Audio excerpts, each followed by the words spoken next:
বলিউড অভিনেত্রী ইয়ামি গৌতমের ঘরে এসেছে নতুন অতিথি। দিন 10 আগে পুত্র সন্তানের মা হয়েছেন অভিনেত্রী। সোমবার সকালে সামাজিক যোগাযোগ মাধ্যমে সন্তান জন্মের খবরটি জানিয়েছেন ইয়ামি ও তার স্বামী নির্মাতা আদিত্য ধর। ইনস্টাগ্রামে এক যৌথ বিবৃতিতে এই দম্পতি জানিয়েছেন, আমাদের ঘরে পুত্র সন্তানের আগমন ঘটেছে। অদ্ভুত এক রোমাঞ্চ নিয়ে খবরটি আপনাদের সঙ্গে শেয়ার করছি।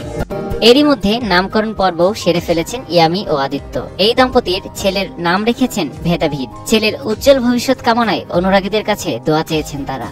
কয়েক মাস আগেই মুক্তি পেয়েছে ইয়ামি আদিত্য দম্পতির সিনেমা আর্টিকেল। সেই সিনেমার ট্রেলার মুক্তির দিনই তারকা দম্পতি জানান, তাদের সংসারে আসতে চলেছে নতুন অতিথি। অন্তঃসত্ত্বা অবস্থাতে অ্যাকশনধর্মী সিনেমাটির শুটিং করেছিলেন নায়িকা। কাশ্মীরের পটভূমিকায় নির্মিত এই সিনেমায় একজন গোয়েন্দার চরিত্রে পর্দায় হাজির হন তিনি। তবে বিতর্কের মুখে পশ্চিম এশিয়ার কয়েকটি দেশে নিষিদ্ধ করা হয় সিনেমাটি।